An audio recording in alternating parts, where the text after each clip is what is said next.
Good morning, good afternoon, good evening. कैसे हैं आप लोग सब? हम लोग लास्ट क्लास में अपना पीजीबीपी का टॉपिक खत्म कर चुके थे, तो आई होप आपने पीजीबीपी के वीडियोस देख लिए होंगे।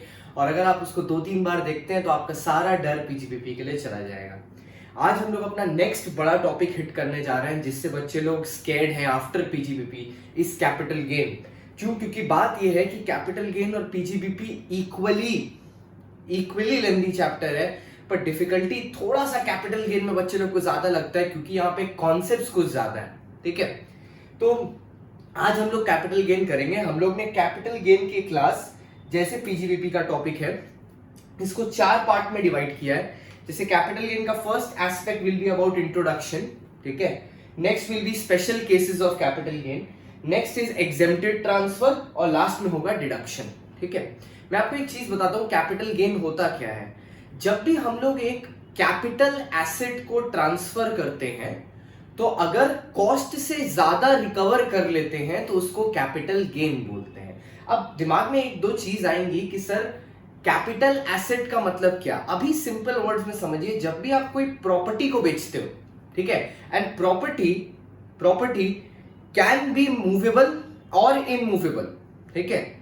अगर वो इनमूवेबल है तो कोई फर्क नहीं पड़ता, बिजनेस प्रॉपर्टी भी हो सकता है, नॉन बिजनेस भी हो सकता है। अगर वो मूवेबल है तो उसको बिजनेस प्रॉपर्टी ही होना पड़ेगा कैपिटल एसेट बनने के लिए। हालांकि हम लोग इस बारे में बात करेंगे। तो जब आप उसको बेचते हो, सपोज आपकी मम्मी की ज्वेलरी है, ठीक है, मम्मी की ज्वेलरी को छोड़ दो, आपका घर है, आप अपने घर को बेच रहे हो। आपने घर जब खरीदा था, आपने घर खरीदा था 6 लाख रुपए में, लेट्स सपोज, और आज जब आप ये घर बेच रहे हो तो वो बिक रहा है 10 लाख रुपए में। तो 10 - 6, रफली मैं बोल रहा हूं, 10 - 6 क्या हो जाएगा? 4 lakh rupees is your capital gain. So what is capital gain? Capital gain is a capital receipt. Capital gain is a capital receipt over and above your cost of acquisition. Cost of acquisition means जिस price पे आपने product को खरीदा था पहले। ठीक है बच्चा, तो हम लोग कैपिटल गेन को ऐसे 4 एस्पेक्ट में डिवाइड करके पढ़ेंगे: introduction, special cases, exempted transfer और डिडक्शन। और फिर हमारा कैपिटल गेन 4 क्लास में खत्म हो जाएगा, और बहुत ही इजीली मैं आपको सारी चीजें समझा दूंगा, सारे कॉन्सेप्ट्स। ठीक है, तो सबसे पहली बात जो मैंने बोली, कैपिटल गेन निकालने के लिए या कैपिटल गेन होने के लिए कुछ चीजें फुलफिल करनी होगी। That there should be a capital asset जिसको मैंने ट्रांसफर किया होना चाहिए। एक्चुअली बात है, आप सोच रहे होंगे मैं डायरेक्टली ये क्यों नहीं बोल रहा कि सेल किया होना चाहिए। एक्चुअली ट्रांसफर का मीनिंग सेल से कुछ ज्यादा होता है, सेल से थोड़ा ब्रॉड होता है, तो इसलिए मैं बोल रहा हूं या तो आपने कैपिटल एसेट है जिसको आपने ट्रांसफर किया होना चाहिए और उससे आपको गेन होना चाहिए, तो टैक्स लगेगा। ऑब्वियसली अगर वो लॉस हो जाएगा, सपोज आपकी 6 लाख की प्रॉपर्टी थी और जब आप बेचने गए तो आपको सिर्फ 5 लाख रुपए मिला, तो आप पे टैक्स नहीं लगेगा, उल्टा आपकी नेगेटिव इनकम हो जाएगी, तो आपको नेक्स्ट ईयर उसको सेट ऑफ करने मिलेगा, या कोई दूसरी पॉजिटिव इनकम के साथ आप उसको सेट ऑफ कर पाओगे। तो negative income will help you in tax reduction, तो वो उल्टा हो जाएगा। इसीलिए टॉपिक का नाम ना कैपिटल गेन है, ठीक है, क्योंकि अगर गेन होगा तो ही टैक्स लगेगा, अगर गेन नहीं हुआ तो टैक्स नहीं लगेगा बच्चा, सिंपल सी बात। ठीक है, जैसे पीजीबीपी में बिजनेस इनकम होना चाहिए या प्रॉफिट्स एंड गेन है, अगर इनकम है ही नहीं तो टैक्स ही नहीं लगेगा, वो एक तरह का टैक्स सेविंग्स हो जाएगा, अगर हम फाइनेंशियल मैनेजमेंट की भाषा में बोले तो।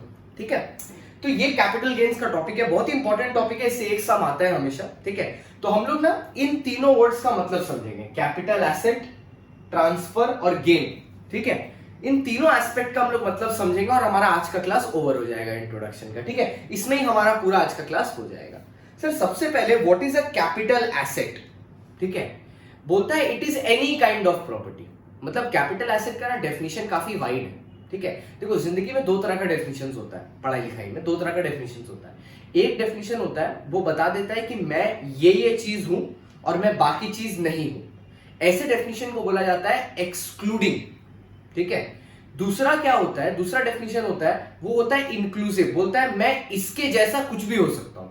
ठीक है, कैपिटल एसेट का डेफिनेशन क्या है? ये बोलता है any kind of property is a capital asset. मतलब आप अपनी जिंदगी में किसी भी तरह का प्रॉपर्टी देखते हो वो कैपिटल एसेट है, ये हुआ इंक्लूसिव डेफिनेशन। ठीक है, लेकिन वो बता देता है, हम कुछ ऐसी चीजें आपको बता देते हैं जो कैपिटल एसेट नहीं होती है। Now this is a very important theory question as well and this is very important for your sums as well। क्योंकि होता क्या है ना, हम ये बेसिक कॉन्सेप्ट भूल जाते हैं, क्योंकि या तो हमारे टीचर ने इसको डेप्थ देके कराया नहीं होता, या टीचर ने कराया होता है और हमने ध्यान से सुना नहीं होता। तो तो ये कॉन्सेप्ट हम लोग भूल जाते हैं। एग्जाम में वो इन्हीं एसेट में से कोई उठा के दे देता है, आप पूरा मन भर के कैपिटल गेन निकाल देते हो, बाद में आप घर आके देखते हो अच्छा ये तो कैपिटल एसेट है ही। अगर कैपिटल एसेट है, ट्रांसफर हुआ है, तभी गेन आएगा। दोनों चीज होनी चाहिए, एसेट होना चाहिए और ट्रांसफर होना चाहिए, ठीक है। तो अभी हम लोग देख रहे हैं एसेट कैसे होगा। हमने बोला any kind of property is a capital asset, पर उसने बोला कुछ ऐसी चीजें हैं जो कैपिटल एसेट नहीं होती हैं। हमने बोला अच्छा ऐसी भी चीजें हैं? बोला हाँ सर। हमने बोला क्या है जो कैपिटल एसेट नहीं होता? बोला सर जो स्टॉक इन ट्रेड होता है वो कैपिटल एसेट नहीं होता, क्योंकि वो तो स्टॉक इन ट्रेड ना, वो तो हम रेगुलरली बिजनेस में बेचेंगे। कैपिटल एसेट का लॉजिक दिमाग में रखना, फिक्स्ड एसेट मतलब ऐसे एसेट जो आपने लॉन्ग टर्म पर्पस के लिए लिए, ठीक है। ऐसे सोच के पढ़ना, ऐसे एसेट जिसको आपने लॉन्ग टर्म पर्पस के लिए लिया है, जिसको आप डेली बिजनेस में बेचते नहीं हो, जैसे कि ये फोन, जैसे कि मेरा टीवी, जैसे कि AC. I don't sell it on a daily purpose. I have purchased this to do business. Later on, I might sell it. ठीक है, तो that is a capital asset for me. But if I get into a business of selling air conditioners or selling TV or selling phones, then it becomes a stock in trade. ठीक है, as soon as it becomes a stock in trade, it is not a capital asset. ठीक है बच्चा। Next बोला personal plus movable. देखो दोनों चीज में प्लस है, पर्सनल प्लस मूवेबल इफेक्ट, मतलब ऐसा सामान, ऐसी प्रॉपर्टी जो पर्सनल भी है एंड मूवेबल भी है, वो कैपिटल एसेट नहीं होगी। मैंने क्या बोला? ऐसी प्रॉपर्टी जो पर्सनल भी है बच्चा, मूवेबल भी है, वो कैपिटल एसेट नहीं होगी। जैसे आपने अगर एक गाड़ी खरीदी, ठीक है, मान लो अंबानी अंकल ने गाड़ी खरीदी अपने नाम पे, ठीक है, तो क्या वो कैपिटल एसेट होगी? नहीं होगी, क्योंकि वो पर्सनल भी है, मूवेबल भी है। पर मान लो अंबानी अंकल ने गाड़ी खरीदी कंपनी के नाम पे, अब वो मूवेबल तो अभी भी है, पर क्या वो पर्सनल है? तब वो पर्सनल नहीं है, तब वो कैपिटल एसेट बन जाएगा। याद रखना, पर्सनल प्लस मूवेबल इफेक्ट दोनों होना चाहिए, वो पर्सनल भी होना चाहिए, मूवेबल भी होना चाहिए। अब आपके दिमाग में एक चीज आएगा, सर मतलब हर वो चीज जो पर्सनल और मूवेबल है वो कैपिटल एसेट नहीं होगा। एकदम करेक्ट बच्चा, जो पर्सनल एंड मूवेबल है वो कैपिटल एसेट नहीं होगा, लेकिन इसके भी कुछ एक्सेप्शंस हैं। इसके कुछ एक्सेप्शंस है जो कि पर्सनल और मूवेबल तो है पर वो कैपिटल एसेट है।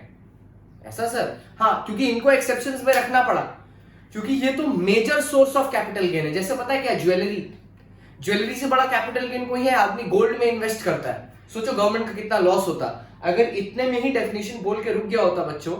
तो मम्मी गोल्ड खरीदती है, कितना टाइम तक स्टोर करके रखती है, उसके बाद बेचती है, कितना मार्जिन कमा लेते हैं लोग गोल्ड पे। लोग गोल्ड बिस्किट पे इन्वेस्ट करते हैं, अगर उस पर टैक्स ना हो तो गवर्नमेंट का कितना मेजर रेवेन्यू लॉस हो जाएगा। इसलिए गवर्नमेंट ने क्या किया, पर्सनल एंड मूवेबल इफेक्ट तो बोला, लेकिन फिर बोला कि कुछ चीजें पर्सनल एंड मूवेबल होने के बाद भी गुड्स होंगी। जैसे क्या? जैसे कि ज्वेलरी, ठीक है। फिर एनी प्रीशियस मेटल, ठीक है, कोई प्रीशियस मेटल, जैसे रूबी होता है ना, रूबी, डायमंड, ये सब गुड्स है। आर्कियोलॉजिकल कलेक्शंस, वो जो क्या होते हैं, एंटीक आइटम होते हैं, archaeological collection. Any work of art, work of art क्या होगा? स्कल्पचर वगैरह। तो चार चीजें मैंने बोली, jewellery, any precious metal, work of art, ठीक है, and archaeological collection. Work of art में स्कल्पचर, ड्राइंग, पेंटिंग सब आ जाएगा, ठीक है। पूरा बड़े बड़े उन लोग की होती है ना, एक्टर की भी होती है, सलमान खान की भी पेंटिंग करता है, अच्छे दाम में बिकती है। या बड़े बड़े पेंटर्स होते हैं, एम.एफ. हुसैन वगैरह, उनकी पेंटिंग अच्छे दाम में बिकती है। तो वो जो पैसे पे बिक रही है उस पर भी टैक्स लगेगा, क्योंकि that is a capital asset. चार चीजें याद रखना, jewellery, any work of art, any work of art याद रखना बड़े में, आर्कियोलॉजिकल कलेक्शन, और लास्ट में एनी प्रीशियस मेटल, ठीक है। एक दोनों चीज बता देते हैं जो मैंने यहाँ पे डिस्कस नहीं किया।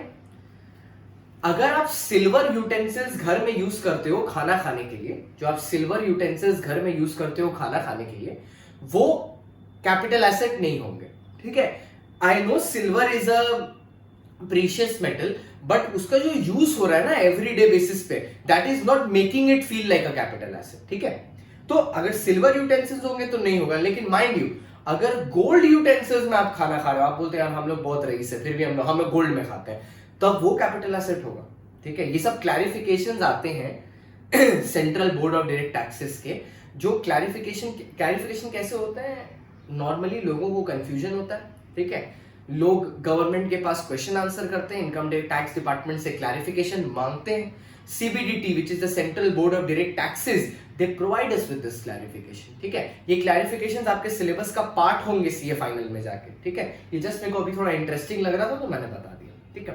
अब किसी के दिमाग में आएगा सर भगवान की जो मूर्ति होती है वो भी मैं अगर सोना की बनवाऊं तो वो कैपिटल एसेट होगा क्या? बिल्कुल कैपिटल एसेट होगा, ठीक है, बिल्कुल कैपिटल एसेट होगा वो, ठीक है आना।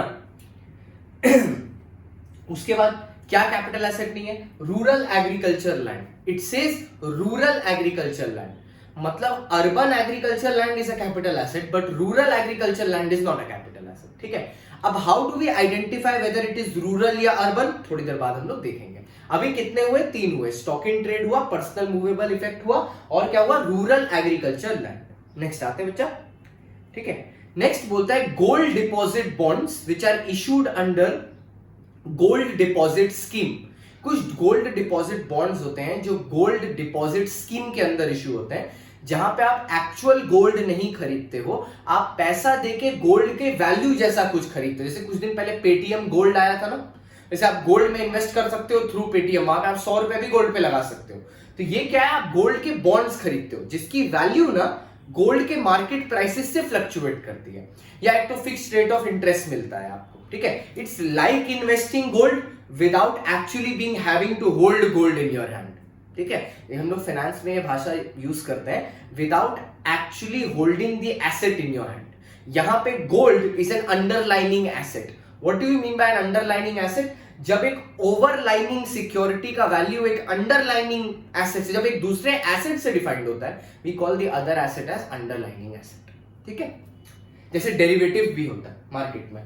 नेक्स्ट है जीएमएस, गोल्ड मोनेटाइजेशन स्कीम। ये एक नया स्कीम है जो मोदी जी ने निकाला था 2015 में, गोल्ड मोनेटाइजेशन स्कीम। ये भी एक तरह का बॉन्ड है, ठीक है, जिसमें आप इन्वेस्ट करते हो, over a time period you get interest. तो ये पांचों चीज कैपिटल एसेट नहीं होगा। फिर से बोलता है, ठीक है, एक बार फिर से बोलता है। सबसे पहला स्टॉक इन ट्रेड, फिर पर्सनल मूवेबल इफेक्ट, ठीक है, उसके बाद रूरल एग्रीकल्चर लैंड, फिर जीडीएस गोल्ड डिपॉजिट स्कीम के अंदर गोल्ड डिपॉजिट बॉन्ड और गोल्ड मोनेटाइजेशन स्कीम। आपको एक और चीज बताता है, ये जो गोल्ड डिपॉजिट बॉन्ड्स है ना, ये कैपिटल एसेट तो है नहीं, तो जब आप इनको बेचोगे तो कैपिटल गेन तो होगा नहीं। इन पे जो इंटरेस्ट मिलता है ना, वो भी 10 सबसेक्शन 15 में एग्जेम्प्टेड है, ठीक है। मतलब इंटरेस्ट भी एग्जेम्प्टेड है और कैपिटल गेन भी एग्जेम्प्टेड है। मतलब गवर्नमेंट तुमको बोल रहा है इस तरह की सिक्योरिटी में इन्वेस्ट करने के लिए, इससे कुछ नहीं होगा, गवर्नमेंट के पास फंड्स आएंगे बेसिकली, ठीक है। और आप बहुत ज्यादा इंक्लाइंड होंगे करने के लिए, क्योंकि ये टैक्स फ्री इन्वेस्टमेंट है। इंटरेस्ट भी टैक्स फ्री है, जब आप बेचोगे तो गेन भी टैक्स फ्री है, तो इससे अच्छा और क्या हो सकता है, ठीक है। ये मैंने यहां पे लिख दिया। Some personal effects are capital asset, jewelry, archaeological collection, drawing, painting, sculpture, any work of art, ठीक है। Next, types of capital asset क्या होगा? दो तरह के कैपिटल एसेट होते हैं बच्चा, एक होता है शॉर्ट टर्म कैपिटल एसेट, एक होता है लॉन्ग टर्म कैपिटल एसेट, ठीक है। Short term capital asset, long term capital asset, how do we define? देखो, in general scenario leaving some assets, in general scenario leaving some assets, any assets which is held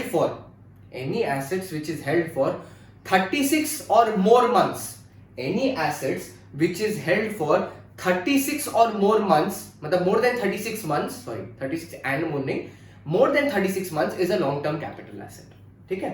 लेकिन कुछ assets के लिए अलग provision है।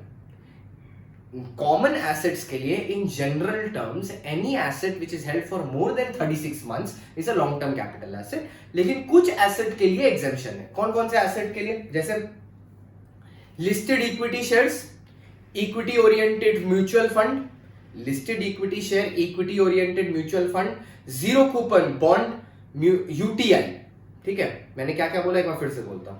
Listed equity share, equity oriented mutual fund, zero coupon bond, और last मैंने क्या बोला था? जीरो कूपन बॉन्ड और लिस्टेड इक्विटी शेयर, हाँ UTI, sorry, listed equity share, zero coupon bonds, UTI, unit trust of India बोलते हैं हम लोग उसको, UTI. It's the first mutual fund that we have in India. उसके बाद से बाकी म्यूचुअल फंड के कॉन्सेप्ट्स आए हैं, ये सबसे पुराना म्यूचुअल फंड है हमारे पास, ठीक है। और लास्ट में क्या बोला था? UTI, zero coupon bonds, listed equity shares, और एक क्या होगा आपका? 5 है, ठीक है, equity oriented fund, listed equity share और डिवेंचर, वो भी लिस्टेड कंपनी का, ठीक है। तो क्या बोला? Listed equity share, listed debenture, ठीक है, zero coupon bond, UTI, equity oriented fund, ठीक है। Equity oriented fund, zero coupon bond, UTI, mutual fund, ठीक है, और लास्ट में अपना म्यूचुअल फंड, डिवेंचर और इक्विटी शेयर्स, ठीक है। 5 कैटेगरी है, पांचों कैटेगरी के नाम आपको याद करने हैं, ठीक है। क्या है बच्चा 5 कैटेगरी, एक बार फिर से चलते हैं। Listed equity share, listed debenture. Listed मतलब ये कंपनी के शेयर स्टॉक एक्सचेंज पे लिस्टेड है, स्टॉक एक्सचेंज मतलब एनएससी बीएससी पे लिस्टेड है। तो लिस्टेड शेयर्स या लिस्टेड डिवेंचर के बारे में बात कर रहे हैं। Debenture is a kind of a loan which is issued against a certificate of the company. तो ये आप बेटर पढ़ोगे जब आप वो पढ़ोगे, क्या बोलते हैं, लॉ में, और एग्जैक्ट लैंग्वेज है debenture is an acknowledgement of a debt, ठीक है। कंपनी आपसे उधारी लिया है, इसके प्रूफ में आपको एक सर्टिफिकेट देता है, that is an acknowledgement of debt, ठीक है। तो shares debentures of a listed company, shares debentures of a listed company, यहाँ पे वो एक ही पॉइंट करके दिया हो, ठीक है। उसके बाद जीरो कूपन बॉन्ड, फिर यूटीआई जिसको हम लोग म्यूचुअल फंड, हाँ, तो हम लोग कहाँ पे थे, हम लोग बोल रहे थे हमारे पास 5 तरह की सिक्योरिटीज होंगी जो इस हेडिंग में आएंगी। क्या होगा, शेयर्स और shares listed, debenture listed, zero coupon bond, units of UTI and equity oriented mutual fund. अब एक दो चीज मैं बता देता हूँ। जीरो कूपन बॉन्ड्स का मतलब होता है जिसमें इंटरेस्ट का परसेंटेज 0 है, तो सर मैं इन्वेस्ट ही क्यों करूं। इन्वेस्ट करने का लॉजिक ये है कि अगर आप इनमें इन्वेस्ट करते हो तो आप इसको खरीदते डिस्काउंट पे हो। मतलब सपोज आपको ये मार्केट में मिलेगा 100 रुपए का सामान 98 पे पर बॉन्ड, लेकिन जब ये रिडीम होगा ना, मतलब जब आपको आपका पैसा वापस मिलेगा 1 साल 2 साल बाद, तो आपको 98 वापस नहीं मिलेगा, 100 वापस मिलेगा। मतलब आपको कैपिटल अप्रिसिएशन मिलेगा और इंटरेस्ट नहीं मिलेगा, ठीक है। तो वो जो कैपिटल अप्रिसिएशन मिलता है उसको हम लोग कैपिटल गेन बोलते हैं, ठीक है। उसका क्या ट्रीटमेंट होगा अपने आएंगे बाद में। फिर क्या बोला, UTI is unit trust of India, it's like a mutual fund, ठीक है। इक्विटी ओरिएंटेड म्यूचुअल फंड क्या होता है, इक्विटी ओरिएंटेड म्यूचुअल फंड मतलब एक ऐसा म्यूचुअल फंड जो अपने 60% ऑफ द इन्वेस्टमेंट कंपनी के इक्विटी शेयर्स में करता है, ठीक है। जो अपना 60% ऑफ द इन्वेस्टमेंट कंपनी के इक्विटी शेयर में करता है। वो बच्चा लोग आपको म्यूचुअल फंड का लॉजिक पता होगा, नहीं पता तो मैं एक ब्रीफ इंट्रो दे देता हूँ। म्यूचुअल फंड करता क्या है कि बेसिकली म्यूचुअल फंड का एक एएमसी होता है, एसेट मैनेजमेंट कंपनी, वो लोगों को बोलता है उसमें इन्वेस्ट करने के लिए। सपोज मैंने म्यूचुअल फंड में पैसा लगाया, तो हम लोग जैसे 15-20 लोग छोटा छोटा अमाउंट म्यूचुअल फंड में कॉन्ट्रीब्यूट करते हैं एसआईपी की तरह। फिर वो म्यूचुअल फंड क्या करता है, वो पूरा अमाउंट का एक पूल बनाता है और एक साथ किसी कंपनी में या बहुत सारी कंपनीज में इन्वेस्ट करता है। तो अगर ये म्यूचुअल फंड अपना 60% तक का ये जो इनफ्लो है फ्रॉम यूनिट होल्डर इक्विटी में इन्वेस्ट करता है, तो we call it equity oriented mutual fund. But अगर वो इक्विटी में नहीं करता then it is normal mutual fund, debt में हो सकता है या किसी में हो सकता है। यहां पे हम लोग किसको कवर कर रहे हैं, इक्विटी ओरिएंटेड। अगर आप ये 5 तरह की सिक्योरिटी है, तो जिस दिन आपने इसको खरीदा और जिस दिन आप उसको बेच रहे हो, अगर आपने इसको 12 मंथ से ज्यादा होल्ड कर लिया है तो ये लॉन्ग टर्म एसेट है। अगर आपने इसको 12 मंथ से ज्यादा होल्ड कर लिया है तो ये लॉन्ग टर्म है। यहां 36 नहीं, सीधा 12 है, ठीक है। 12 मंथ से ज्यादा होल्ड कर लिया है तो ये लॉन्ग टर्म है। मैंने 3 कैटेगरी बनाई है, 12, 24, 36, 12 into 1, 12 into 2, 12 into 3, 36। ये 3 कैटेगरी है। तो 12 मंथ्स वाला कैटेगरी क्या है, 5 चीज, equity shares, equity shares listed, debentures listed, equity oriented mutual fund, UTI and zero coupon bond. ये 5 को अगर आपने 12 मंथ से ज्यादा होल्ड किया है तो ये लॉन्ग टर्म बन जाएगा, और 12 मंथ से कम है तो शॉर्ट टर्म बच्चा। अब नेक्स्ट ये हुआ। अब नेक्स्ट आता है अपना 24 मंथ वाला। अगर आपके शेयर्स अनलिस्टेड है, पर यहां पे देखो मैं सिर्फ अनलिस्टेड शेयर्स को गिन रहा हूं, अनलिस्टेड डिवेंचर नहीं बोला मैंने। अगर आपके अनलिस्टेड शेयर्स हैं या लैंड है या बिल्डिंग है, अनलिस्टेड शेयर्स हैं, लैंड है या बिल्डिंग है, या अमेंडेड है। पहले लैंड और बिल्डिंग और सब कुछ 36 के ब्लॉक में होता था, अब इन लोगों ने थोड़ा सा चेंज किया। इन्होंने बोला अगर लैंड है या बिल्डिंग है, ठीक है, एम्प्टी लैंड होने से भी चलेगा, लैंड विद बिल्डिंग होने से भी चलेगा, या अनलिस्टेड सिक्योरिटी है। सिर्फ 3 चीज, लैंड, बिल्डिंग या अनलिस्टेड शेयर्स। वो शेयर्स भी कौन सा, इक्विटी। अगर ये 24 मंथ से ज्यादा होल्ड किया हुआ है तो ये लॉन्ग टर्म है, अगर 24 मंथ से कम है तो शॉर्ट टर्म है। इसको छोड़ के कोई भी अदर एसेट्स हो, जैसे अभी अदर एसेट्स में क्या चला गया, अनलिस्टेड डिवेंचर, ठीक है, तो उसके लिए टाइम होगा मोर देन 36 मंथ्स। अगर आपने मोर देन 36 मंथ्स होल्ड किया तो वो लॉन्ग टर्म कैपिटल एसेट है बच्चा, ठीक है। तो ऐसे याद रखना 12, 24, 26, ठीक है, 12, 24, 36, सॉरी 12, 24, 36, 12, 1, 12, 2, 12, 3, ठीक है। आइए आगे बढ़ते हैं। अब सर कैसे समझ में आएगा कि रूरल एग्रीकल्चर लैंड क्या है। अगर कोई म्युनिसिपल कॉर्पोरेशन के एरिया का जो सेंसस पॉपुलेशन वो लोग लेता है, ठीक है, उस एरिया जनगणना जिसको बोलते हैं, तो उस म्युनिसिपल कॉर्पोरेशन के अंडर जितना एरिया आ रहा है, अगर उसमें 10,000 से कम लोग रहते हैं, क्या बोला मैंने, 10,000 से कम लोग रहते हैं, कम बोल रहा हूं, ठीक है, इक्वल भी नहीं, कम लोग रहते हैं 10,000 से, तो फिर वो बन जाता है रूरल एग्रीकल्चर लैंड, ठीक है। अब दिक्कत कहां आती है, मान लो उसमें 10,000 से ज्यादा लैंड है, आदमी रह रहे हैं, ठीक है, तो फिर क्या होगा, तो फिर ऑब्वियसली वो एरिया रूरल नहीं होगा, अर्बन होगा, और तब वो कैपिटल एसेट बन जाएगा। प्रॉब्लम ये आती है, तो फिर रूरल क्या होगा, अगर वो एरिया अर्बन है तो फिर रूरल क्या होगा।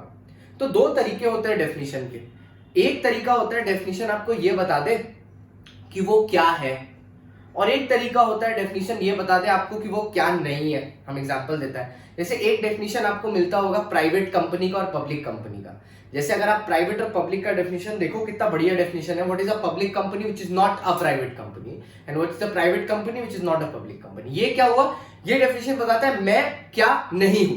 जैसे होल्डिंग सब्सिडरी का भी, ठीक है, holding company means a company which is holding a subsidiary and subsidiary company means a company which is held by a holding company. तो बात तो वही कर रहा है, ठीक है। तो ऐसे ये भी डेफिनेशन है, ये बताता है कि रूरल एग्रीकल्चर लैंड क्या होता है, और साथ ही साथ अगर पॉपुलेशन 10,000 को एक्सीड कर गया तो क्या होगा। अब सपोज कि पॉपुलेशन 10,000 को एक्सीड कर जाता है, लेकिन पॉपुलेशन 1 लाख तक है, ठीक है, तो जो म्युनिसिपल कॉर्पोरेशन का एरिया आप देख रहे थे, ठीक है, जो म्युनिसिपल कॉर्पोरेशन का एरिया आप देख रहे थे, ठीक है, जो म्युनिसिपल कॉर्पोरेशन का एरिया आप देख रहे थे, एक सेकेंड ना,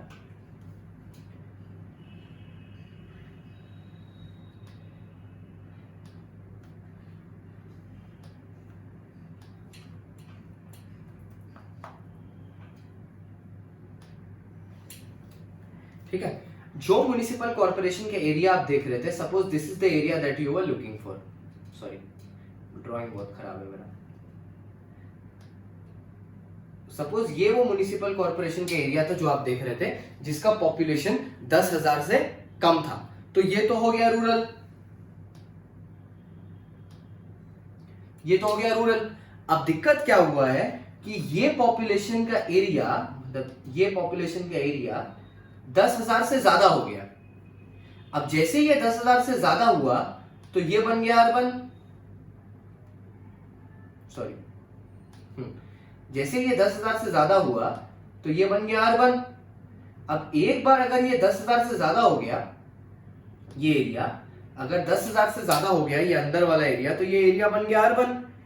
अब आपको सोचने वाली बात ये है, अगर ये एरिया अर्बन बन गया तो फिर रूरल क्या होगा। ये लोग बोलते हैं अगर आपका पॉपुलेशन 10 से ज्यादा है लेकिन 1 लाख तक है, 10 से ज्यादा है लेकिन 1 लाख तक है, तो ये एरिया तो अर्बन है ही, इसके 2 किलोमीटर तक का एरिया भी अर्बन होगा, बाद बाकी सब रूरल होगा। इसके बियॉन्ड, मतलब ये लिमिट के बियॉन्ड 2 किलोमीटर तक का एरिया और अर्बन होगा, उसके बियॉन्ड सब कुछ रूरल होगा, ठीक है। कहां से, ये वाला एरिया अर्बन होगा और इसके बियॉन्ड जो 2 किलोमीटर तक का एरिया है, ये भी बच्चा क्या होगा, ये भी अर्बन होगा, और उसके बाद सारा कुछ क्या हो जाएगा, उसके बाद सब कुछ रूरल हो जाएगा, ठीक है। यहां तक अर्बन होगा, उसके बाद बाकी सब कुछ रूरल होगा, ठीक है, यहां तक, ये एक्सटेंड तक, दिस इज अर्बन, ठीक है। उसके बाद बाकी दिस ऑल इज रूरल, ये रूरल, ठीक है। अब थोड़ा सा ना आगे बढ़ते हैं, मान लो ऐसे हुआ, ठीक है, इसको हटा देते हैं, कि मेरा ये जो एरिया का पॉपुलेशन है ये 10,000 से ज्यादा, 1 लाख से ज्यादा आपने समझ लिया, मानो ये 1 लाख से भी ज्यादा है, ठीक है, ये 1 लाख से भी ज्यादा है लेकिन 10 लाख तक है, 1 लाख से ज्यादा है 10 लाख तक है, तो अंदर वाला एरिया तो वैसे भी अर्बन है, इसके बियॉन्ड जो 6 किलोमीटर तक का एरिया होगा, 6 किलोमीटर तक का एरिया होगा, 6 किलोमीटर तक का एरिया होगा सर, वो भी अर्बन होगा और बाद बाकी सारा चीज रूरल। मतलब अब हम अर्बन लिमिट डिफाइन कर दे रहे हैं, जो बच जा रहा है उसको रूरल बोल दे रहे हैं, ठीक है। तो इतना एरिया अर्बन हो जाएगा, उसके बाद बाकी सारा चीज रूरल हो जाएगा। नाउ सपोज आपका पॉपुलेशन 10 लाख को भी एक्सीड कर जाता है, लेकिन कोई लिमिट नहीं है, 10 लाख के ऊपर है पर कोई अब लिमिट नहीं लगाया, एंड लिमिट कुछ नहीं लगाया, तो ये जो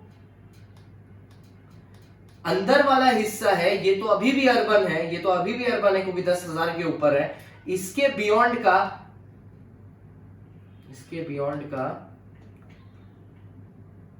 इसके ये एरिया का 8 किलोमीटर तक का एरिया अर्बन हो जाएगा और बाद बाकी सब रूरल हो जाएगा। अब ये किलोमीटर कैसे हम लोग मेजर करेंगे? We will take it by aerial distance, क्योंकि aerial distance is the shortest distance, ठीक है, from point A to point B. जैसे एक बर्ड उड़ता है ना पॉइंट ए से पॉइंट बी, वैसे हम लोग एरियल डिस्टेंस देखेंगे, ठीक है। तो अब हम यहां से रिवाइज करा देता है आपको, मेरे को पता है मेरा ड्राइंग बहुत खराब है, ये जस्ट आपको एक्सप्लेन करने के लिए था, ठीक है। अगर पॉपुलेशन 10,000 से ज्यादा है तो आप अर्बन लिमिट में जाएंगे, अगर 10,000 से कम है तो आप वैसे भी रूरल है। अगर 10,000 से ज्यादा है लेकिन 1 लाख तक है तो 2 किलोमीटर तक का एरिया अर्बन है और वो अंदर वाला एरिया अर्बन है, बाद बाकी सब रूरल है। 1 लाख के ऊपर 10 लाख तक 6 किलोमीटर तक का एरिया अर्बन, अंदर वाला एरिया अर्बन, बाद बाकी सब रूरल। 10 लाख के ऊपर अंदर वाला एरिया अर्बन, 8 किलोमीटर तक अर्बन, बाद बाकी सब रूरल। आई होप ये क्लियर होगा। अगर कोई कंफ्यूजन होगा तो आप लोग मेरे को पूछ सकते हैं, ठीक है। अब ये हम लोग को बताता है कि ट्रांसफर का मतलब क्या होता है। याद है कैपिटल एसेट के बाद ट्रांसफर होना है। अच्छा, तो पहले हम गेन बोल देता है क्योंकि गेन साथ में आ रहा था।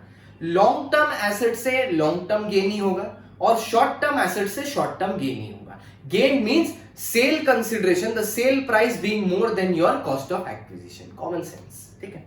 अच्छा, ट्रांसफर का मीनिंग यहां पे थोड़ा बड़ा है। Transfer will include sale, it will include exchange मतलब सामान के बदले सामान, it will also include relinquishment. अगर आपने अपना राइट किसी चीज में छोड़ दिया है, even that is known as transfer. Like for example, एक विल, पापा का डेथ हुआ, विल नहीं है, ठीक है। अब दोनों भाई प्रॉपर्टी के लिए लड़ रहा है, ठीक है। जो तीसरा भाई है वो अपना हिस्सा छोड़ देता है दोनों के फेवर में, तो even this will be treated as a capital asset, relinquishment of asset, ठीक है। नेक्स्ट क्या बोलता है? Extinguishment of right. अगर आपका कोई चीज में राइट खत्म हो जाता है सेल की वजह से या किसी भी रीजन की वजह से, even that is treated as capital asset, ठीक है। एक्सटिंग्विशमेंट ऑफ राइट, लाइक अगर आप अपना बॉन्ड को रिडीम करा देते हो, your right to receive interest has been extinguished, तो that is also will be treated as a capital asset, ठीक है। कंपल्सरी एक्विजिशन, हम लोग आएंगे इसमें बाद में। जैसे मान लो कभी कभार ऐसा होता है कि गवर्नमेंट को एक रोड बनाना है, ठीक है, या एक फ्लाईओवर बनाना है और आपकी जो प्रॉपर्टी है वो रोड या फ्लाईओवर को ऑब्स्ट्रक्ट कर रही है, तो गवर्नमेंट क्या करेगा? आपसे वो लैंड कंपल्सरीली एक्वायर कर लेगा, पैसा देगा, ऑब्वियसली पैसा देगा, पर आपको वो बेचना पड़ेगा। आप ये नहीं बोल सकते नहीं मैं रखना चाहता हूं, उनको बेचना पड़ेगा आपको वो एसेट, ठीक है। तब उसको कंपल्सरी एक्विजिशन बोलते हैं। नेक्स्ट बोलता है conversion of capital asset into stock in trade. याद है पीजीबीपी में उल्टा था, stock in trade into capital asset, या capital asset into stock in trade income का पार्ट हुआ करता था। वही चीज यहाँ पे भी है, ट्रांसफर भी होगा। उसका जो कैपिटल गेन का हिस्सा होता था वो कैपिटल गेन में टैक्सेबल होगा, जो बिजनेस इनकम का हिस्सा होता था वो पीजीबीपी में टैक्सेबल होगा। Section number 28। याद है कटरीना कैफ आखिरी इनकम?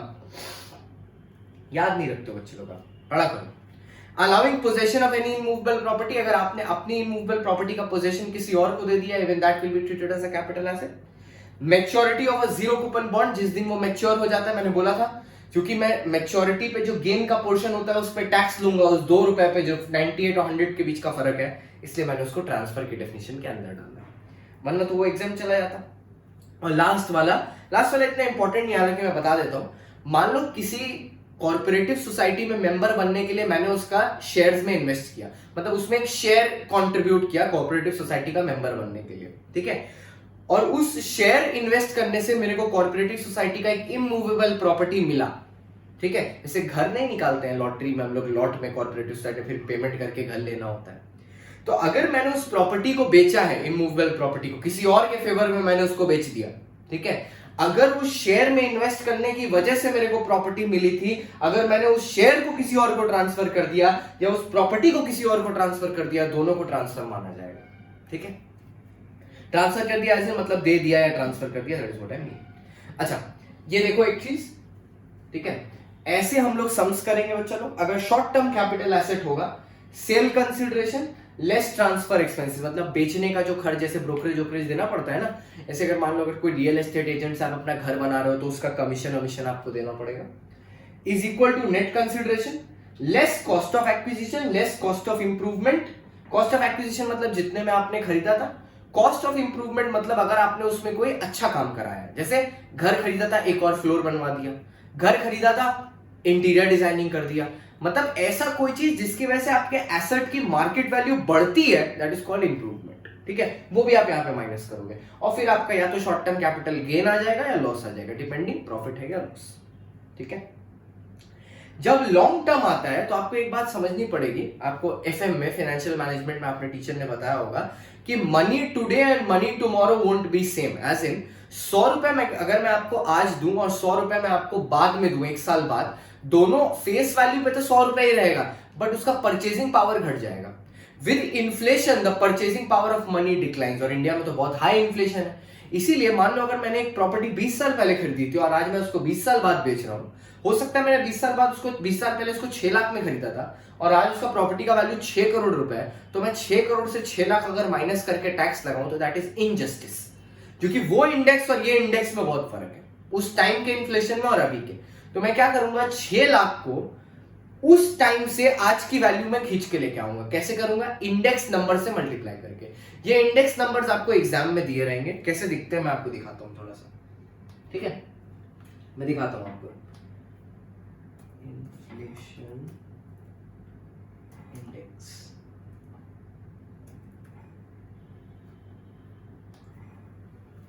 ये देखो ऐसा दिखता है, दिखाता हूं।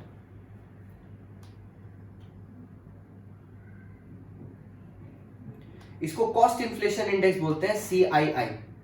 ये देखो ऐसा दिखता है इंडेक्स। ये मेरे को सिखाता है कि कैसे कोई प्रॉपर्टी का वैल्यू आज के टर्म्स में निकाला जाता है। जैसे मान लो अगर मैंने कोई प्रॉपर्टी 2001 में खरीदी थी, ठीक है, और आज मैं उसको बेच रहा हूं 18-19 में या 19-20 में, तो उसका वैल्यू क्या होगा, कैसे निकालते हैं। देखो फॉर्मूला ये है, सिंपल फॉर्मूला है।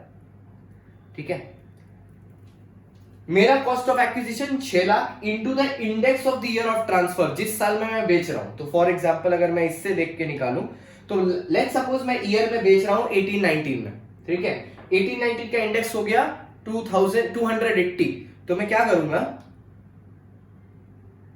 ठीक है, इंटू 280, और सपोज मैंने इसको खरीदा था 2001-2 में, डिवाइडेड बाय 100, तो क्या होगा, उस एसेट का उस दिन का वैल्यू आज के टर्म्स में हम लोग एक्सप्रेस कर लेंगे। कुछ नहीं, यूनिटरी मेथड है। 2001 में इतना वैल्यू था, 2018 में कितना होगा, तो वैल्यू इंटू 2018 का वैल्यू बाय 2001 का वैल्यू, खत्म। ठीक है, similarly index cost of improvement, ये भी इंडेक्स होगा, ये भी इंडेक्स होगा। इंडेक्स क्यों होगा इंप्रूवमेंट, लॉजिकली सोचो, अगर आपका एसेट लॉन्ग टर्म है, ठीक है, और तो इंप्रूवमेंट भी उस पे उसी हिसाब में होगा। एक बात याद रखने वाली है, हम लोग एक अजम्पशन ले लेते हैं टैक्स में, ठीक है, कि अगर एसेट लॉन्ग टर्म है तो इंप्रूवमेंट का हम लोग नेचर नहीं देखते, ठीक है, पर हमें इंप्रूवमेंट का भी नेचर देखना चाहिए कि इंप्रूवमेंट हुए हुए भी क्या 3 साल हुआ है कि नहीं हुआ है। तो अगर इंप्रूवमेंट हुए हुए 36 मंथ्स क्रॉस कर गया है, अगर इमूवेबल प्रॉपर्टी के रिलेशन में है तो 24 मंथ्स क्रॉस कर गया है कि नहीं, उसके बाद ही इंडेक्स कॉस्ट ऑफ इंप्रूवमेंट निकलेगा। तो कैसे निकलेगा, cost of improvement into index of the year of transfer divided by index of the year of improvement. अब इंप्रूवमेंट आएगा, मान लो मैंने 2004-5 में बिल्डिंग में एक फ्लोर और ऐड करवाया था, तो 2004 और 5 का इंप्रूवमेंट का वैल्यू आ जाएगा। ठीक है बच्चा, आते हैं नेक्स्ट, और फिर आपका लॉन्ग टर्म कैपिटल गेन या short term capital gain automatically निकल के आ जाएगा। ठीक है,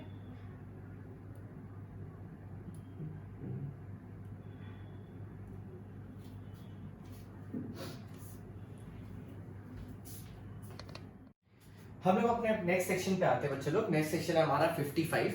ये सेक्शन हमारा क्या है, ये सेक्शन हमारा बेस्ड है कॉस्ट ऑफ एक्विजिशन के बारे में बताने के लिए। सर ये कॉस्ट ऑफ एक्विजिशन क्या होता है, ये जो आप यहाँ पे माइनस कर रहे हो ना, कॉस्ट ऑफ एक्विजिशन को इंडेक्स से मल्टीप्लाई कर रहे हो, और फिर जब शॉर्ट टर्म कैपिटल गेन निकाल रहे हो तो भी यहाँ पे, एक सेकेंड, तो भी यहाँ पे कॉस्ट ऑफ एक्विजिशन माइनस कर रहे हो। ठीक है, ये जो कॉस्ट ऑफ एक्विजिशन आप माइनस कर रहे हो, ये मैं इसको कैलकुलेट करना सिखा रहा हूं कि ये होगा क्या बेसिकली। ठीक है, cost of acquisition plain and simple language में it means the cost at which you have purchased the asset. एकदम सिंपल मीनिंग में it is the cost at which you have purchased the asset. दो तरह के asset होते हैं, या तो आप एसेट को खरीद रहे होगे या आप एसेट को सेल्फ जनरेट कर रहे होगे, खुद से बना रहे होगे। एक्ट आपको कुछ क्लैरिफिकेशन देता है कि किन किन तरह के एसेट्स अगर सेल्फ जनरेटेड हुए तो उसका वैल्यू नील होगा, मतलब जीरो होगा। आप अगर बेचते हो तो पूरा अमाउंट जो आपको मिल रहा है वो पूरा का पूरा टैक्सेबल हो जाएगा, पूरा का पूरा कैपिटल गेन हो जाएगा। ऐसा किस अमाउंट में रहेगा पता है? जहां पे आप जिस चीज को आपने सेल्फ जनरेट किया है आप उसको एक्यूरेटली बता नहीं पाओगे कि उसका वैल्यू कितना है। फॉर एग्जाम्पल गुडविल का मतलब क्या होता है? मार्केट में आपका reputation, the reputation because of which you are earning super normal profits apart from average profits in the market. तो इसका तो आप वैल्यू नहीं लगा सकते ना कि ये गुडविल बनाने के लिए आपका कितना खर्चा हुआ है, इसलिए वो सब एसेट्स का वैल्यू हम लोग जीरो ले लेंगे, नील ले लेंगे, ठीक है। और बाद बाकी cost of acquisition means the cost of purchase, ठीक है। आइए देखते हैं क्या बोल रहा है कि अगर हमने गुडविल ऑफ बिजनेस है, अगर हमने गुडविल अगर हमने किसी से खरीदा है, ठीक है, अगर खरीदा है हमने किसी से गुडविल तो परचेस प्राइस होगा उसका कॉस्ट ऑफ एक्विजिशन। जैसे हम लोग किसी से गुडविल खरीद भी लेते हैं ना, मान लो पिज्जा हट से हम उसका नाम खरीदा और पिज्जा हट का बिजनेस कर रहा है, तो यहां पे मेरे में गुडविल परचेस आ जाएगा, then that is allowed as a capital asset. But pizza hut ने खुद ने जो अपना नाम बनाया है या केएफसी ने खुद ने अपना जो नाम है रेप्यूटेशन बनाया है, तो उसका वो वैल्यू नहीं लगा सकता, तो उसका वैल्यू इज नील, ठीक है। तो सपोज ऐसा हुआ जब केएफसी मेरे को अपना गुडविल बेचेगा, नाम बेचेगा अपना, ठीक है, तो उस टाइम में केएफसी के हाथ में कैपिटल गेन होगा। तो केएफसी के लिए कैपिटल गेन क्या होगा? पूरा सेल कंसिडरेशन, ठीक है। सपोज केएफसी से मैंने 100 करोड़ में केएफसी का पूरा ब्रांच खरीद लिया, नेम खरीद लिया, तो केएफसी के लिए कैपिटल गेन कितने पे निकलेगा? 100 करोड़ कैपिटल गेन है, उस पर टैक्स लगेगा। मैंने वो खरीदा 100 करोड़ में, मैं किसी और को बेच देता हूं 2 साल बाद 300 करोड़ में, तो मेरे लिए कैपिटल गेन क्या होगा? 300 माइनस 100 सॉरी, तो नेट कैपिटल गेन होगा 200, ठीक है बच्चा।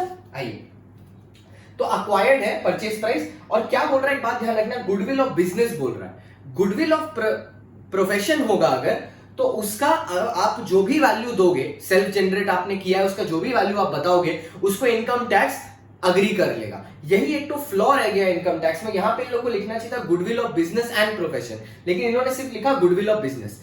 आपको अगर याद हो अकाउंटेंसी में भी हम लोग सेल्फ जनरेटेड गुडविल को अकाउंट फॉर नहीं करते बुक्स में, ठीक है, बुक्स में लिखते नहीं है। गुडविल सिर्फ तब बुक्स में आता है व्हेन इट इज परचेस्ड, क्योंकि आपको उसका एक्चुअल वैल्यू पता होगा। सिमिलरली फॉर ट्रेडमार्क या ब्रांड नेम, ठीक है, अगर खरीदा है तो परचेस प्राइस, अगर सेल्फ जनरेट किया तो नील। टेनेंसी राइट, खरीदा है तो परचेस प्राइस, सेल्फ जनरेट किया तो नील।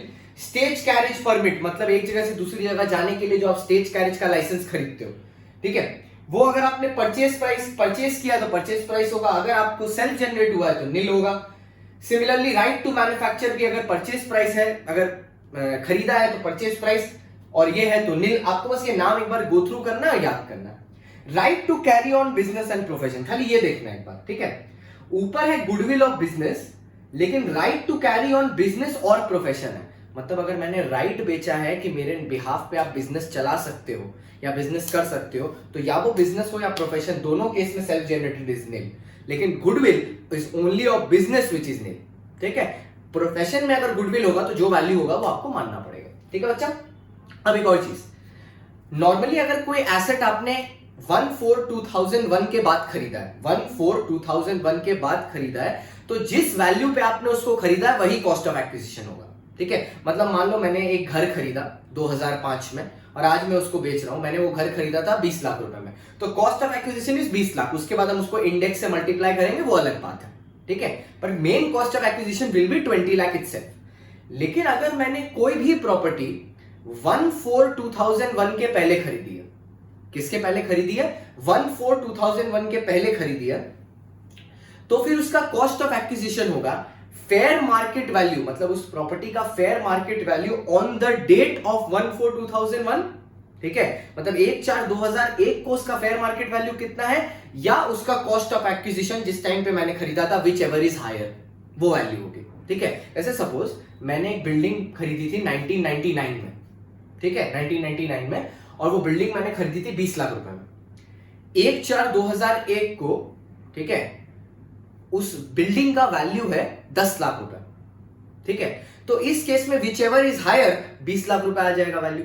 लेकिन इंडेक्स कौन से ईयर का आएगा? 100 का, क्योंकि हमारे पास 1/4/2001 के बाद का ही इंडेक्स है, ठीक है, तो वैल्यू हायर हो जाएगा but we will treat it as we have purchased it on 1/4/2001। ये डीम्ड माना जाएगा कि हमने इस डेट पे परचेस किया है 1/4/2001 को बच्चा। ठीक है, अब क्या मैं बोल रहा हूं आगे सुनिएगा। ठीक है, और मान लो अगर मैंने प्रॉपर्टी 1999 में खरीदी थी, वो 10 लाख की थी, 1/4/2001 को प्रॉपर्टी का दाम 20 लाख है, तो प्रॉपर्टी का वैल्यू कितना होगा 20 lakh, whichever is higher. अगर कब खरीदी गई है 1/4/2001 के पहले, asset acquired before 1/4/2001, cost of acquisition is higher of fair market value on 1/4/2001 और cost of acquisition. Fair market value basically means open market value. ठीक है, अच्छा, बोनस शेयर्स का cost of acquisition is nil. ठीक है, bonus shares क्या होते हैं, जब आप किसी कंपनी में इक्विटी शेयर होल्ड करते हो तो कंपनी बोनस डिक्लेयर करती है, तो आपको जितने शेयर्स हैं उसके बदले में कुछ बोनस मिलता है रेशियो में, जैसे 2:1 या 1:1। एक शेयर होल्ड किया तो एक बोनस मिल जाएगा, 2 शेयर होल्ड किया तो एक बोनस मिल जाएगा, ऐसे। तो क्योंकि बोनस आपको फ्री ऑफ कॉस्ट मिल रहा है तो उसका कोई कॉस्ट ऑफ एक्विजिशन नहीं होता, उसका कॉस्ट ऑफ एक्विजिशन निल होता है। ठीक है, तो सपोज एक कॉन्ट्रडिक्टरी सेंटेंस चीज आती है कि सपोज अगर बोनस आपको बोनस शेयर्स 1/4/2001 के पहले मिले थे, मतलब 1/4/2001 के पहले बोनस मिला था। सपोज मेरे को बोनस मिला था लेट्स से 1/4/2000 को हमको बोनस मिला था। ठीक है, लेट्स सपोज हमको बोनस मिला था 1/4/2000 में, या आगे और बढ़ा लेते हैं 1/4, लेट्स से हम 1/4 ही ले रहा है for simplicity purpose, let's say 1/4 1994 को हमको मिला था बोनस। ठीक है, 1994 में चलते तब हमको बोनस मिला था। अब अगर आज हम उस बोनस शेयर्स को बेचने जाएंगे ना, तो उसका कॉस्ट ऑफ एक्विजिशन क्या होगा, रूल तो चेंज नहीं होगा। रूल क्या है, fair market value of cost of acquisition whichever is higher. अब कॉस्ट ऑफ एक्विजिशन तो जीरो है, वो तो 1962 से जीरो है क्योंकि इनकम टैक्स एक्ट तब से बना है, लेकिन फेयर मार्केट वैल्यू तो 1/4/2001 को पक्का मिल जाएगा। कैसे, मार्केट वैल्यू देख के, मार्केट में शेयर्स किस प्राइस पे ट्रेड कर रहे हैं, तो विच एवर इज हायर में तो फेयर मार्केट वैल्यू निकल के आ जाएगा। ये एक्ट में एक फ्लॉ है, पर फ्लॉ है जो है हमको तो ऐसे ही पढ़ना है कि cost of acquisition is nil but if acquired the same before 1/4/2001 तो उस केस में cost of acquisition will be FMB. ठीक है, फेयर मार्केट वैल्यू। मैंने हायर नहीं लिखा क्योंकि कॉस्ट ऑफ एक्विजिशन तो जीरो है और फेयर मार्केट वैल्यू कुछ भी हो वो तो हायर होगा ही, इसलिए मैंने डायरेक्ट लिख दिया फेयर मार्केट वैल्यू। ठीक है, प्रोविजन नहीं चेंज कर रहा हूं। अच्छा, अगर मेरे को कोई एसेट गिफ्ट के तौर पे मिला है तो कॉस्ट ऑफ एक्विजिशन क्या होगा, जो cost to the previous owner है। लाइक फॉर एग्जांपल मेरे पापा ने गोल्ड खरीदा था, जब मेरे पापा ने गोल्ड खरीदा था तब पापा ने दिया था 20,000 रुपए, बोला था जब मेरा बेटा 18 साल का हो जाएगा तो उसको गिफ्ट में देंगे। तो जब मैं 18 साल का हुआ तो पापा ने वो मेरे को गिफ्ट में दे दिया। आज मैं वो 1 साल बाद गोल्ड को बेच रहा हूं, गोल्ड का वैल्यू है 50,000, तो मेरे को तो गिफ्ट मिला तो मेरे को 0 दे देना चाहिए, तब तो फिर इनजस्टिस हो जाएगा क्योंकि किसी ने तो पेमेंट किया था उसका। तो cost to the previous owner जो होगा वो वाला हम ले लेंगे। ठीक है, तो 50 - 20 जो पापा ने पेमेंट किया था 30,000 विल बी कैपिटल गेन बच्चा। अच्छा, कॉस्ट ऑफ इंप्रूवमेंट पे भी सेम है, गुडविल ऑफ बिजनेस होगा, कॉस्ट ऑफ इंप्रूवमेंट निल है, राइट टू मैन्युफैक्चर निल है, right to carry on business profession nil है। जो ऊपर निल था वो नीचे निल है, जो कॉस्ट ऑफ एक्विजिशन जिसका निल होगा उसका कॉस्ट ऑफ इंप्रूवमेंट भी निल होगा। ठीक है, आते हैं नेक्स्ट। अच्छा, अगर प्रीवियस ओनर ने इंप्रूवमेंट कराया है उसका भी डिडक्शन हम ले सकते हैं। लाइक फॉर एग्जांपल मेरी मम्मी के नाम पे एक प्रॉपर्टी है। ठीक है, मम्मी को प्रॉपर्टी दादाजी के तौर पे, मतलब मम्मी ने वो प्रॉपर्टी खरीदी थी मान लो 40 लाख रुपए में 2005 में।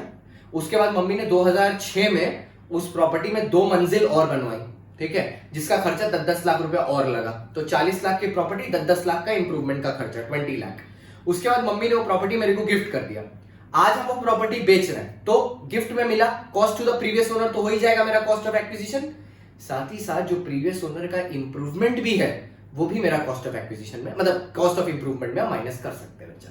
ठीक है, मतलब प्रीवियस ओनर का कॉस्ट भी माइनस कर लेंगे, प्रीवियस ओनर का इंप्रूवमेंट भी। लेकिन एक बात ध्यान रखिएगा, ठीक है, अगर कोई इंप्रूवमेंट 1/4/2001 के पहले हुई है तो उसको इग्नोर कर दिया जाएगा। अगर कोई इंप्रूवमेंट 1/4/2001 के पहले हुई है तो उसको इग्नोर कर दिया जाएगा। आपने कराई हो या प्रीवियस ओनर ने कराई हो, अगर 1/4/2001 के पहले है तो उसको हम लोग सिंपली इग्नोर कर देंगे। ठीक है, आगे आइए, ये देख लीजिएगा, shares, securities, debentures, bonds do not have any cost of improvement. क्योंकि इसमें आप क्या इंप्रूव करोगे, शेयर में आप क्या इंप्रूव करोगे, उसको सर्टिफिकेट को अच्छे से तुम लैमिनेट करा दिया, दैट इज इंप्रूवमेंट। तो सिक्योरिटीज के केस में there is no question of improvement, there is only cost of acquisition. ठीक है। और हालांकि मैं कोई और बात बोलना था, ये लिखा होगा या नहीं लिखा होगा नीचे, मेरे को याद नहीं। बॉन्ड्स और डिवेंचर के केस में, बॉन्ड्स और डिवेंचर के केस में आपको इंडेक्स भी नहीं मिलता है। वो जो इंडेक्स हम लोग मल्टीप्लाई करके आज के रेट पे लेके आते हैं ना, बॉन्ड्स और डिवेंचर में आपको इंडेक्स भी नहीं मिलता। क्यों?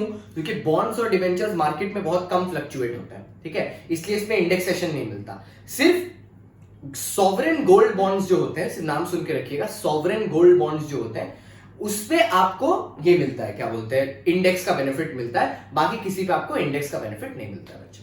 ठीक है, सॉवरेन गोल्ड बॉन्ड्स पे। और हाँ, जब आप सॉवरेन गोल्ड बॉन्ड्स को रिडीम करते हो ना, तो उस पे जो कैपिटल गेन होता है वो एग्जेम्प्ट है, लेकिन उसका इंटरेस्ट टैक्सेबल है। ठीक है, इंटरेस्ट टैक्सेबल है। मैं क्या बोला, सुनो एक बार फिर से मैं बोल देता हूं। आपने सॉवरेन गोल्ड बॉन्ड्स खरीदा, मान लो सॉवरेन गोल्ड बॉन्ड्स जो आपने खरीदा वो कैपिटल एसेट है, बिल्कुल है। सर आपने तो बोला था इसी क्लास में कि गोल्ड वाला कैपिटल एसेट नहीं होता है। ध्यान से देखो उसका नाम क्या था। अक्सर ये कंफ्यूजन हो जाता है, गोल्ड गोल्ड सब एक ही जैसा लगने लगता है, पर देखो उसका नाम क्या था, दिखाते हैं फिर से। इसका नाम क्या था? Gold deposit bond. और मैं किसकी बात कर रहा हूं? सॉवरेन गोल्ड बॉन्ड्स की। दोनों अलग अलग है। ठीक है, तो ये जो मैं सॉवरेन गोल्ड बॉन्ड्स की बात कर रहा हूं, ठीक है, तो आपने जो सॉवरेन गोल्ड बॉन्ड्स खरीदे, इस पे आपको इंडेक्स मिलता है। तो अब इसमें तीन चीजें मैं बताना चाहता हूं। आपको इंडेक्स मिलता है, इसका इंटरेस्ट टैक्सेबल होता है। अगर ये 5 साल का बॉन्ड है और आप 5 साल के पहले बेच देते हो, तो जो आपको बेचने पे कैपिटल गेन होगा वो टैक्सेबल है बच्चा। लेकिन अगर आप इसको 5 साल तक होल्ड करके रखते हो, तो जब इसका रिडेम्पशन होता है ना, रिडेम्पशन मतलब पूरा पीरियड एक्सपायर हो गया और आपको पैसा मिलेगा, उस पे कैपिटल गेन इज एग्जेम्प्टेड। ठीक है, अब तुम बोलेगा उस पे कैपिटल गेन लगना भी क्यों चाहिए, हम सेल थोड़ी ना कर रहे हैं। It's relinquishment of right which is a transfer and this is a capital asset, तो कैपिटल गेन होगा। ठीक है, आते हैं, पर वो एग्जेम्प्टेड है सिर्फ रिडेम्पशन पे। अब हम लोग 2 स्पेशल सेक्शन करेंगे, फिर ये क्लास ओवर हो जाएगा आज। मैं पहला एक सेक्शन डिस्कस कर रहा हूं, 45 सबसेक्शन 3। 45 सबसेक्शन 3 ये क्या बोल रहा है कि अगर एक पार्टनर ने फर्म को, पार्टनर ने पार्टनरशिप फर्म को एक एसेट दिया है, अगर पार्टनर ने पार्टनरशिप फर्म को एक एसेट दिया है, तो उस एसेट का सेल कंसिडरेशन क्या होगा, क्योंकि कैपिटल गेन तो निकालना पड़ेगा। सेल कंसिडरेशन क्या होगा? पार्टनर ने फर्म को एसेट दिया, this is transfer. Cell consideration क्या होगा? सिंपल बोलता है, जो भी अमाउंट फर्म ने अपने बुक्स में रिकॉर्ड किया है, that will be the sale consideration. Suppose partner ने अपनी एक बिल्डिंग फर्म को दे दी, ठीक है, फर्म जर्नल एंट्री पास करता है, building account debit to mister A, और फर्म ने वैल्यू लिखा है 20 लाख। हम लोग क्वेश्चन आंसर भी नहीं पूछेंगे, इनकम टैक्स अथॉरिटी 20 लाख को ही वैल्यू ले लेंगे, cost of acquisition, sorry sale consideration, और कॉस्ट ऑफ एक्विजिशन से माइनस करके टैक्स निकाल देंगे, और वो टैक्स पेमेंट किसको करना पड़ेगा? पार्टनर को। फिर से मैं बोलता हूं, 20 लाख रुपए में मैंने बिल्डिंग दी, फर्म एंट्री पास करता है, building account debit to mister A 20 lakh. 20 lakh rupees का जो मैंने बिल्डिंग खरीदा, ठीक है, मैंने बेचा, मतलब पार्टनर एज अ पार्टनर मैंने बेचा, उस पे पार्टनर को टैक्स देना पड़ेगा। Suppose capital gain tax is 10% और कॉस्ट ऑफ एक्विजिशन 10 लाख था, तो 20 लाख माइनस 10 लाख, 10 लाख पे 10% देना पड़ेगा पार्टनर को। ठीक है, अब यहां पे ना एक सेक्शन आता है जिसको हम लोग बुलाते हैं 56-10। 56-10, ठीक है, वो सेक्शन है। और ये जो मैंने बात की ना कि फर्म के बुक्स में जो होगा उसको चुपचाप से हम लोग ले लेंगे, ठीक है, ये इन 2 चीजों को छोड़ के, other than land and building और unlisted shares, other than land and building and unlisted shares. Suppose partner क्या कर रहा है, एक गाड़ी ट्रांसफर कर रहा है फर्म के नाम पे, ठीक है, तब ये लॉ लगेगा। खाली अगर लैंड एंड बिल्डिंग या अनलिस्टेड शेयर्स कर रहा है तब ये लॉ नहीं लगेगा, तब कुछ और होगा। ठीक है, तब क्या होगा, हम लोग जब 50C डिस्कस करेंगे और 50CA डिस्कस करेंगे तब मैं इसमें वापस आऊंगा। अभी के लिए आप ये समझ के रख लो कि जब भी एक पार्टनर एक फर्म को एसेट ट्रांसफर करता है, ठीक है, एसेट ट्रांसफर करता है, तो उस केस में, ठीक है, जो भी फर्म के बुक्स में वैल्यू लिखा जाएगा, रिकॉर्ड किया जाएगा, हम लोग उसी पे टैक्स ले लेंगे कैपिटल गेन का। पर इसमें कुछ एक्सेप्शंस हैं, जैसे एक एक्सेप्शन है 56-10, एक है 50C और एक है 50CA, ठीक है। हम इन तीनों को डिस्कस करेगा, ठीक है, लेकिन अभी नहीं करेगा, नेक्स्ट क्लास में करेगा, क्योंकि अभी इसका कोई जरूरत नहीं है। अभी आप सिंप्लिसिटी से इसको समझ लिए, मैंने यहां लिखा है, आपको नोट्स में ये दिखेगा भी, पर अभी आपको इस पे ध्यान नहीं देना, ठीक है। आइए आगे बढ़ते हैं।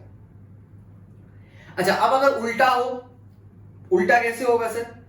फर्म डिसॉल्व हो रहा है, बंद हो रहा है, बुरे बिस्तर बांध रहा है फर्म, और फर्म पार्टनर को एसेट दे रहा है, डिस्ट्रीब्यूशन होता है ना, तो फर्म पार्टनर को एसेट दे रहा है ऑन डिसोल्यूशन।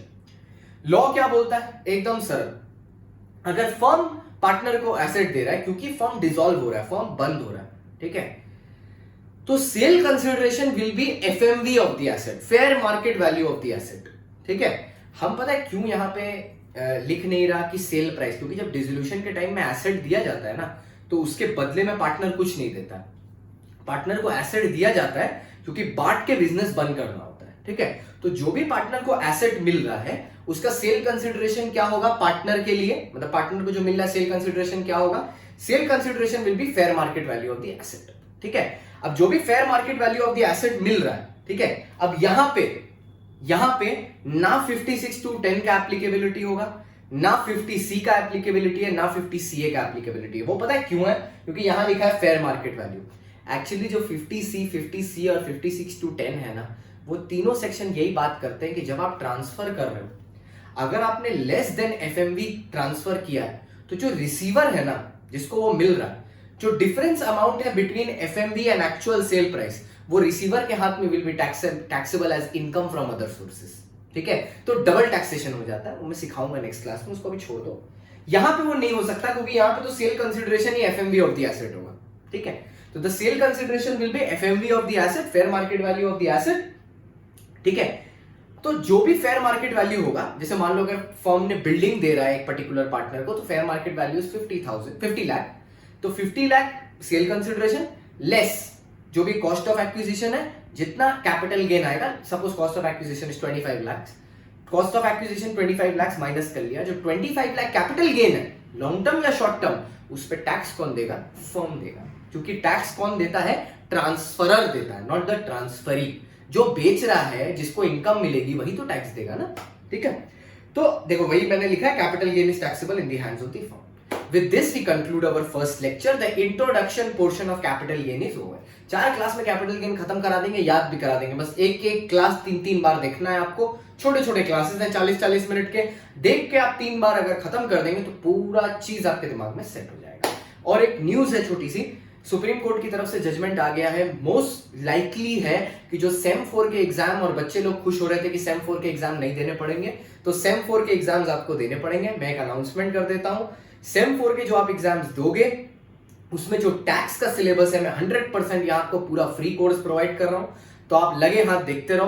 बीकॉम के बच्चों के लिए भी पूरा रेलेवेंट है ये। और साथ ही साथ मैं एक और चीज भी क्या बोलना चाहता था आपको, कि सेम 4 में और 2 सब्जेक्ट हैं, कॉस्ट और इकोनॉमिक्स, उसके लिए, और जीएसटी के लिए जो सेम 5 का सब्जेक्ट है, क्योंकि सेम 5 4 हो सकता है साथ में हो जाए, आपको नीचे दिए गए नंबर पे आप कॉल कर लेना और मैं आपको बाकी के डिटेल्स बता दूंगा। तो कॉस्ट, इकोनॉमिक्स और GST for CA inter, CS, CMA and BCom, और कॉस्ट और economics only for the BCom students, ठीक है। नीचे दिए गए नंबर पे आप कॉल करके इंक्वायरी कर सकते हो। पढ़ो बच्चों, अब जरूरी हो गया, क्योंकि एग्जाम्स तो होंगे।